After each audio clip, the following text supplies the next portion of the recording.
Good morning and welcome to Trekking with Turtle.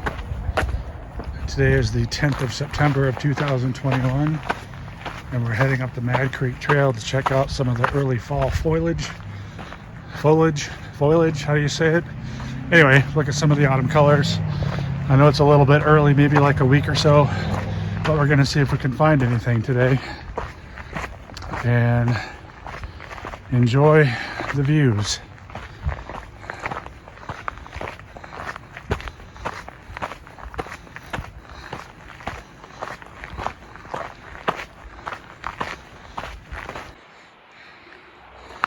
As you can see, colors are definitely changing little by little, and they'll be more vibrant in the next couple of weeks.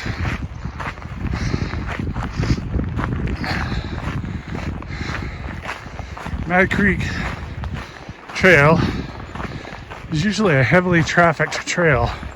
There's a few people up here on the trail today.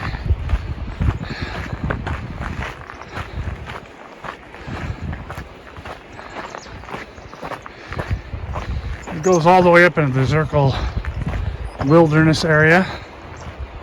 That pretty much starts about 4 miles in, give or take a few feet. You get mountain bikers, hikers, runners, weekend warriors up here. The one thing about the Zirkle Wilderness area is once you reach that point of about 4 miles in, the only people that are allowed through there have to be on foot. The bikers are not allowed to go beyond that point. This hike can be anywhere from easy to moderate, especially on the first sections. It's more moderate, and then as you get farther back, it gets a little more technical, a little steeper in places.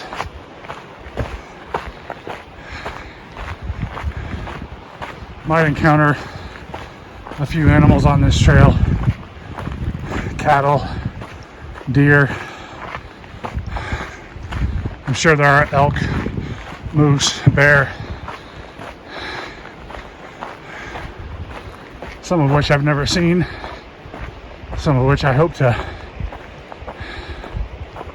not come in contact with unless I see them from a safe distance. I probably wouldn't mind. This trail it's about 5.5 miles north of Steamboat Springs on Elk River Road, which is also known as County Road 129. Well, on this first section, it's a lot of single track. There are hills, steep inclines to the right, and steep declines, or let me scratch that. Steep inclines to the left, my left, and steep declines to your right. So you want to make sure that you be aware of that, because it's a long way down there. Yeah, you might meet up with the river, but it's not going to be very good when you're falling. I'm coming up along a section where there was rain maybe about 3 or 4 weeks ago, and it washed out this area, and you can kind of see what the remains is on the trail. It looks like it's been kind of repaired a little bit, but other than that, when it first occurred, there was only about a foot of space on this trail that you could pass by. But because of that, I'm always a little leery when I go through it, because if there's loose rocks up there, they can continue to tumble.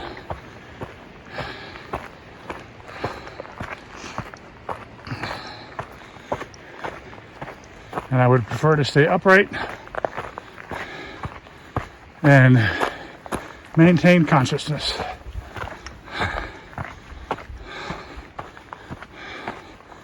There are a lot of beautiful things out here to look at other than yourself. And most of the people that come up here, they generally just go up to the well-known barn that survives up here. That's pretty much a historic landmark. That barn is about 1.75 miles up from the parking lot. Once you get there, most people will go look at the barn, sit down, rest, eat, take in the sights, and they'll head back down. Some other individuals aren't so interested in the barn. They're looking for exercise. They're looking, to go backpacking, camping. Camping is a lot up here, as long as there aren't any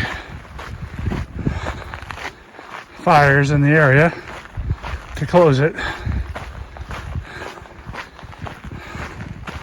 North of here, about 17 miles, there's a fire going on.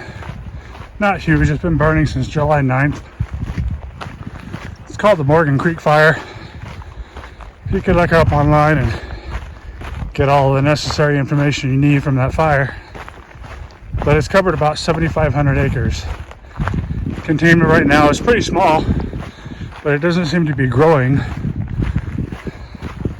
And so a lot of the trails in that area are closed, including the trail from my last video to go to Gilpin Lake through the Zirkle Circle. That fire started the day after I was up there, and I was pretty disappointed because I really wanted to go back up and complete it. But luckily there has been no reports of damage to that trail because the fire is a little bit due west of the Zirkle Circle. But because of the access roads and where the fire is, they're trying to keep everybody safe. They don't want anybody to get hurt. So they just kind of limit it to the residents. There are some other trails in the area that have reopened that I'm not familiar with. But again, you can't get very far before you get turned around. This trail here, it does go to the Zirkle Circle, it does go to the Zirkle Wilderness. And there are many other sections that you can veer off into, but just be prepared. There's a lot more trail. There's a lot more things you got to plan for because it's not a day hike. But when you're out here, just try to enjoy it as much as you can. This is the part I was telling you about. It's actually a fence. It's not really a gate. I call it a gate, but I would think a long time ago there was a gate here to help control the cattle. But this fence here is 1.5 miles up from the trailhead. And you'll know it when you get there, when you reach that fence. And if you look down, there's Mad Creek and there's an access trail to go down to the creek. As we approach the barn, you can go inside, take all the pictures you want. Just don't ruin it. Don't vandalize, don't use graffiti.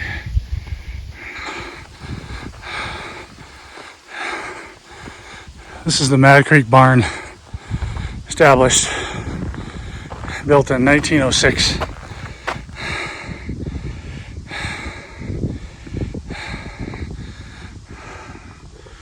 When Teddy Roosevelt created vast areas of national forest, the property became surrounded by public land.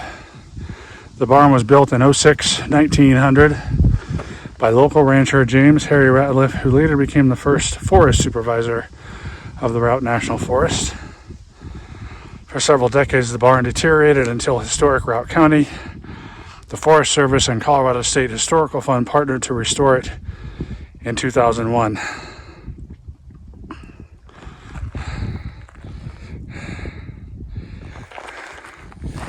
A small little entrance over here.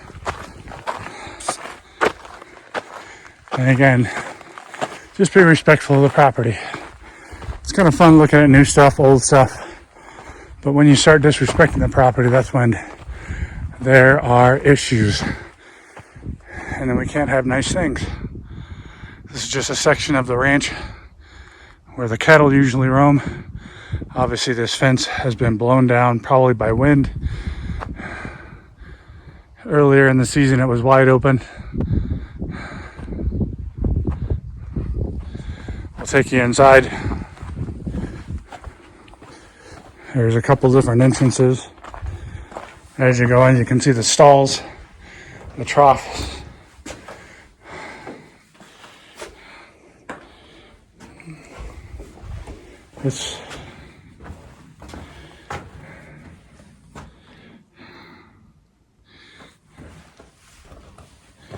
There's the other entrance. Here's another trough. Feeding trough, I'm assuming that's what it is. And then if you look over here, there's actually a loft you can actually go to.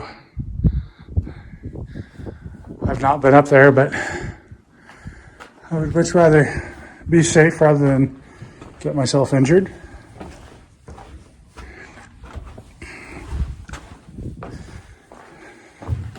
A couple of little windows you can actually kind of look outside at.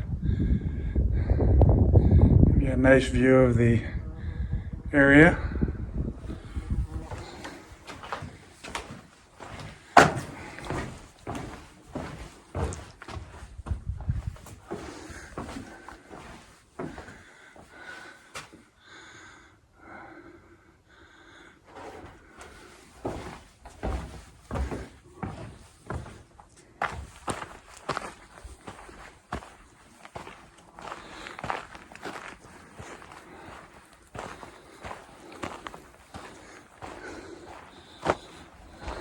Here's the open loft.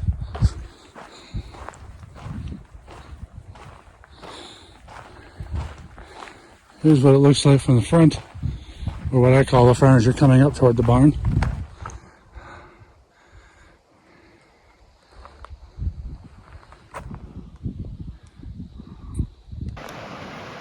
When you get about 2 miles in, there's this bridge that can take you to a different part.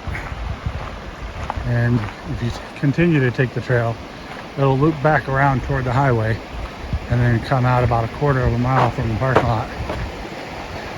I don't know many people that actually take that route. I've taken it once, and it's pretty enjoyable, but it's also pretty quiet. Here's another connecting trail. As long as you know where you're going, you plan it out, you'll be fine. This is the trail I was talking about earlier. That goes up and around the barn. From here, it's about a mile before you get to the connecting trail, and you go left and it takes you right back down to the fence line. Other than that, if so desired, you can continue on through here. Again, the trees aren't quite ready, but they're definitely showing signs that they're ready to change. As we near the end of this video, I wanted you to know that today's video is brought to you by the letters H, I, K, and E. Make sure you get out there and hike. It does the body good. It'll clear your mind. It's good for your cardiovascular system. It's good for your joints. It's good for everything. Maybe you'll have a better day after getting out and enjoying some nature. Get a little vitamin D. I know sometimes it's not easy and not everybody's able to do it, but movement is progress, and your body likes it. As always, thank you for trekking with Turtle today. Hope to see you again real soon. Thanks for watching.